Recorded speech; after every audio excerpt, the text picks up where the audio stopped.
chair straight, we don't play. Staff talk sharp like a quiz on a Monday. Whiteboard wars, yeah, we grade all day. If you can't take that heat, stay out the hallway. Hey, this is the staff room. Say it loud, say it loud. The staff room. Let's get into it. What about hands up, hands up, hands up, hands up, hands up. Hey, hands up. Hey, hands up. If you hear me holler hands up, I better see everybody's hands go up. You understand me? When I say hands up, they go up. Go, go, go. Woo!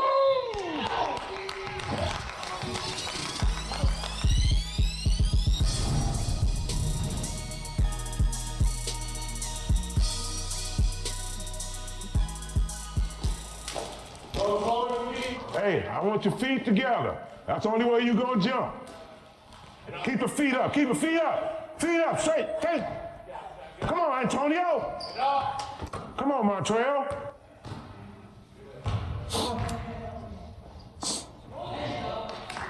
Give it to me, let me hear it. Come on. It's a photo of my wife and I in the 80s. Man, when I had hair. Okay, that's my wife. 44 years. That's my soulmate. My son went to Columbia College in Chicago. My daughter got a bachelor degree from Illinois State. We made sure all of us had education. My first week in Montefiore was interesting because they told me to take this boy up to the detention. And the boy told me that he was gonna hit me with a chair. So I want y'all, this is an important part because now you're going to get this guy's perspective. We got a bunch of kids' perspective. Now we're going to get this guy's perspective. As soon as I get up there, that boy hit me with a chair. My wife would tell you that I dreamed this school in my dreams. You have nightmares. I have nightmares about this school. I can tell you about the kids in school. I wake up in the morning talking about what I'm gonna say to this kid. 15 years, they have been my life. They have been my life. Come on, Cortez. Get, set up. There you go, watch your head, watch it. You just slap the ball. Don't shoot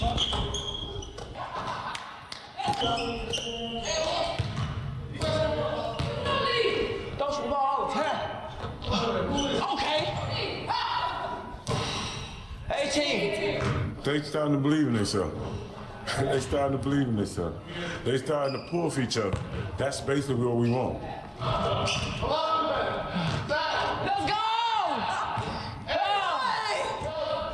I don't care if I don't win a game. I'm more concerned with them playing together, getting out of this school. Now you learning.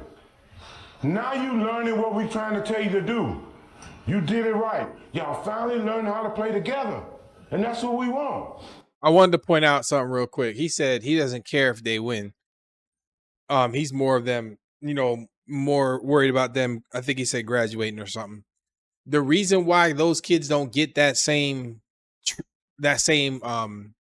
approach at other schools is because at other schools, they don't have time to deal with that type of stuff. Those coaches are so obsessed with winning because they want to keep their job or for whatever other reason that they don't have time to deal with that stuff. Here, he has the ability to say, I don't care about winning. I'm just going to use this as another tool. That's part of what it means to be a teacher at a underfunded school. You use every resource, no matter what it is. My job is to nurture and educate and protect. So we protect them more than we do anything. We protect them. From what? Themselves, their family, their surroundings. I'm not gonna lie to you, that was inspirational. I know for a fact, just based upon his demeanor, he suffered from a lot of losses. Some kids never made it back to that building that he can remember verbatim, Man. Mm-hmm. Man, that's tough. And I guess that's like that, because even for you, you probably consider yourself, you can recall a student that if you had just a little bit more time, they would have had a better trajectory than where they're at right now. I do you. Case in point, whether they're deceased or in jail, you know? I do you one. I had a lot of success stories with a lot of very difficult kids when I was a teacher. But there's one story that is a haunting story, and it fuels the way I do my job. So when I was teaching, I had a student who had a brother and a sister at the school. Nicest kids ever. They didn't get the attention that they should have gotten because they were good kids. And that's what angers me about the whole situation. The system makes it so that you have to give attention to the worst behaving kids. So they didn't get the attention that they should have gotten. So we had Christmas break. I had the oldest, and he said, you know, I was Mr. Matos at the time. All right, Mr. Matos, I'm gonna see you after. I said, all right, man, you know, have a good break. He walks his sister home. After Christmas break, he never came back. His dad, him and his siblings, and shot the mom. And I'm assuming he wanted to kill the whole family and himself, but he didn't get to do that. And that's the type of stuff when any teacher, when you're teaching, any leader, when you're leading, you have to take every interaction with that intention, understanding that the next day they may not be there. So I got to make this interaction count. I got to make this motivational speech count. So that's those are the things that motivate me to do what I do, which is why little things don't bother me and behavior don't bother me, because that's what I've been through. You know, I had another kid who was autistic, and they told me he couldn't talk. And I had him talking within 3 weeks, and he became one of my closest, I guess, friends at the school. He was an older kid, and he didn't talk to anybody else but me. And after he left and went to middle school, I kept up with him, and I did everything I could, and I was very happy that I did that. When he hit about 9th grade, his mom and him, they didn't have a lot of money, so they used to walk to the bus stop together. She would take him to school. She did everything to help him because he didn't talk to people. Some clown in a car just jumped the curb and took the whole bus stop out. His mom and took his leg. And that's why nothing should get under your skin as a teacher. And even when you're worried about your scores, there's other things that you should be worried about. It's the way the world works. Themselves first.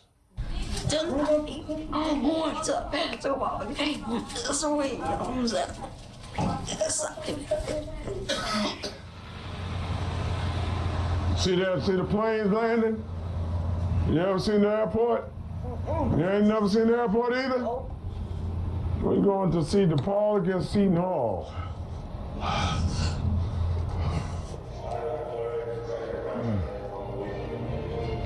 Watch your step when you go down.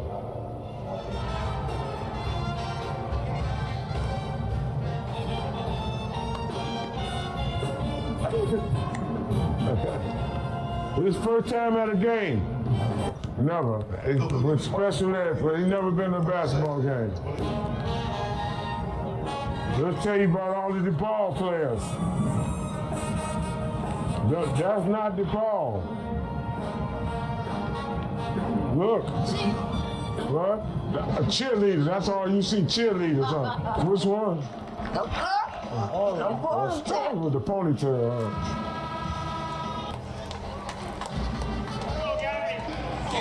Damn! Oh, feel like set.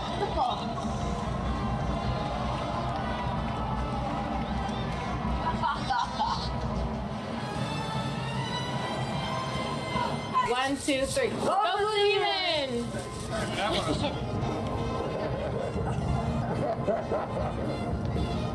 You like that, huh? Huh? Did you hug her? You did?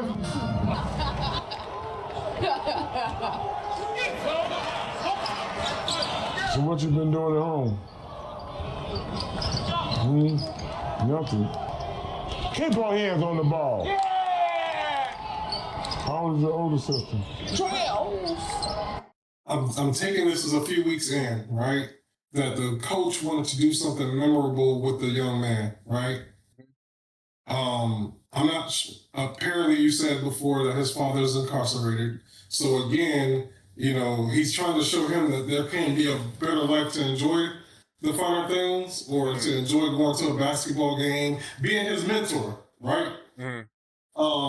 In this is probably, and I hope this isn't too cliche, but this is probably the best thing that's ever happened in his life right now. But this is also Dr. Matos was saying earlier that he takes his time with his kids, like separates them and talks to them like a mentor, like Mr. Stefan said. That's pretty much what he's doing here. The same thing that Dr. Matos said earlier today.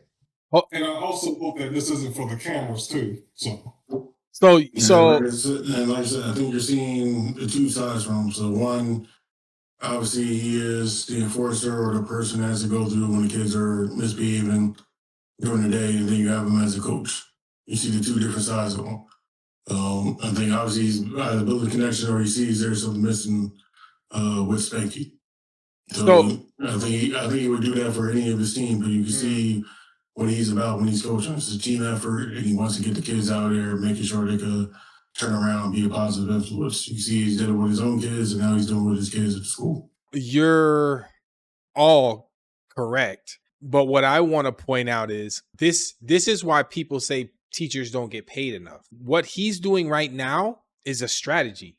It's a professional strategy. So this is part of the job. So what he's done is he's now he's done a few things. He's taken the kid out of the situation. He wants to build a relationship first and foremost. But he's doing that to see if he can get him to talk normal. He wants to see if the talking switches. Then once he's out, he's going to dig into that family life. Why? Because we're no longer in school. We're outside of school. This kid is looking at him like he's never looked at him before. So now he's going to break down that family life to see if he can peel back the onion to see what's motivating the behavior. What's the trauma? He's just replacing the father figure. But this is very much a strategy to fix behavior. This is why they only have a few kids in their class, because they don't just do that for this one. So I had a kid, and he torched the first school that I was at when I moved. I mean, he torched it. Run around. He was beating kids up, all of this. And when I took my first teaching job, and it was in a behavior class like this, they put him directly in my class because of my size. And I was like, I'm not going to do that. So within the first year, I fixed him. He still calls me to this day. And how did I do it? I took him fishing. I picked him up at his house on a Saturday, and we went fishing. So, Dr. Matos, quick question. So, we witnessed this kid being disruptive in class. Yep. We witnessed this kid using profanity. Yep. Would you consider this tactic more rewarding on the side of getting him to see a better picture, or is this a situation to help him better reform himself? Both. So it's helping to motivate or see the other side of the world, but it's also helping to reform. Because in order for me to continue to be assertive and set expectations and set boundaries, I also have to have a relationship. The relationship comes first. The stronger the relationship, the more consistent I can be with my expectations. And the easier it's going to be for me to calm him down. Because he knows I care now. I'm going to use the same scenario. This had to be on a Friday night to go to the ball game to watch the kids play. And he had permission from the mom to take their child out to enjoy this. So the kid has the whole entire weekend to reflect on, hey, my mentor took me to go witness my very first basketball game. I took a photo with the cheerleader. I was given a player towel from the players, etc., etc. Come Monday, what is the expected behavior you're hoping or seeking to have from this young man? Come Monday, it's going to be back to business. The difference is going to be now when the instructor or the teacher, talks to Spanky, he's not going to see a teacher. He's going to see this friend. So when I say, yo, I don't have to yell no more. I just go, hey, go on and sit down for me, dog. Or do me that favor and go sit down. And he goes in, he's going to sit right down. Why? Because he knows that I'm not doing it just to tell him what to do. He knows I'm protecting him. He knows that I want to keep him safe. He knows that I care. So I could tell him to spin on his head. It's a motivation technique. I could tell him to spin on his head and he would try it. But not only is he going to do that, he's going to go back to school. He's going to tell everybody that he went to a basketball game with Mr. Sir. And all those kids are now going to look at this dude and say, all right, well, maybe if I change what I'm doing, he'll take me to a basketball game. Mm. It's very much psychology, which is why the education's so heavy. And I use it all the time. And the teachers that are unsuccessful don't use this strategy because it takes up their at-home time. Teachers at high achieving schools where that are not Title I schools, where like people that are well off are at, they'll never do this. I'm not saying all of them because obviously I don't know, but the ones that I've met, never. What would you, this is last and final question, what would you recommend a female teacher or counselor who has the inspirations on doing such a gesture, but not to this magnitude of what the coach is doing? What method or what lunch is that one thing they can do that lunch can have the same similar effect? You could do all this stuff at school. I've put together a giant game room in my office, huge, neon lights, giant arcade games, everything. And what I'll do is I'll go around and I have a list of kids that I know that need assistance. I'll pull them and be like, yo, what are you doing? And I'll talk to them like I'm their friend. Yo, what are you doing? Let's go get lunch. I'll buy them lunch and we'll go play video games for 30 minutes and we'll talk. I made my office. I've created an office that does not belong to the school. It doesn't even look the same. So if for every teacher you can do that, give up your lunch. You're just sitting eating lunch anyway. Go grab one of your students, sit with them, have lunch, and just talk. That's all they want. What's her name? Mia. What's your next sister name? Seven. What's her name? What? Carla. You gotta talk to me, man. I can't you talk to me like that. You know, See? you know I know you can talk He to me. he wants to get him to stop. When made you start doing it? It just Were you at home? Where were you? Did something happen? Did something happen? Did somebody scare you or did somebody? Now he's peeling back. He wants to see what the trauma is. What made you start talking like This that? dude has skill, just in a bad place. Look at him. Listen to me. Because your teacher said you never talked like that last year. He ain't even looking at the game. This dude is digging in and he wants to know what the trauma is. This is why I say teachers that come from low-income areas, they got a bag full of tricks. So something had to happen at home.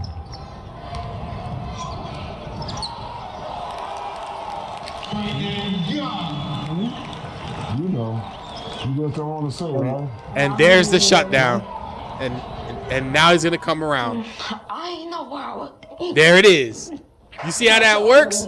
That dude is a beast. I asked him for putting wood on a lighter. Asked him to set the couch on fire. That dude worked that and got that all out of him. I thought my sisters were gonna die. My two sisters, but they didn't. When I came home, I was like, oh my God, my whole house is gone. His two sisters was in a coma for like a month. This is my sister, me. My whole sisters. Her hand was grafted with the skin. That's her left hand that's fully grafted on this side. She's slowly coming out of the coma. And she was barely talking. I'm talking about like really gasping for air. And when she started talking, it was like in so low voices. And she was like, Mom, you know, I told my child to go get grandma. He just kept standing there just looking at the fire. You heard what she said? That's the trauma. And his sister spoke in the same voice that he's using right now. And that's why psychology and mental health is such a big deal. Because you have to know that. Because everybody's saying, you're just doing it. He is, but there's a reason why. It's a attention-seeking behavior, or he's reliving the trauma using those same things that the sister was using. He could have some kind of trauma because of the way he feels about his sister and what he did to her. And we couldn't move because it was everywhere. It was no emotions, nothing. When you have no emotions behind it, to feel like when you see your own sisters now barely is fighting for their life, at that point, that's not who he needed help. He had 4 different disabilities. They tried to say my son was, said he didn't, he was really like a psychopath. I really don't like talking about because it's over. As long as it's alive, they can do anything. And my sisters still got on burn marks. So it makes me sad every time I see them. It's been times that they have really tested my ability to stay there with him. And he has to.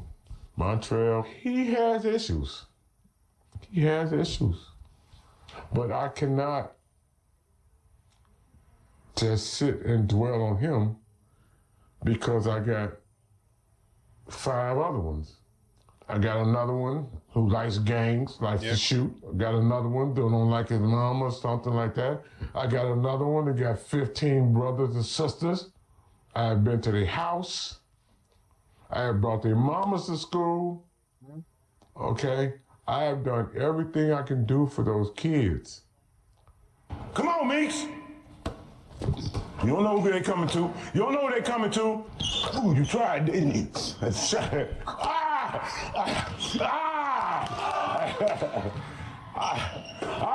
right. Way to go. What I wanted to say before is that those kids will never forget. A lot of the times, kids, you think that they come to school, they don't want to be there, they hate school, and a lot of parents and teachers will say they don't even want to be here. They don't want to be here. They don't even want to go home. They want to be there because that's the only positive things that they got going on in their life. The only. It's like this. It's like the sanctuary. Like they go to, they go in there because Mm-hmm. They go there because at home it's terrible. It's worse. So for that, it's perfect for them. Yep. So when I tell people just because they bad, that doesn't mean they don't necessarily like where they're at. In most cases, it just means they don't know how or what to do to express. You just see Spanky was with all his sisters. Check this out. He with all his sisters. To feel like when you see at that point, that's not who he needed help. He had 4 different disabilities. What are they doing? Play fighting. Play fighting. And we know that in school that don't fly.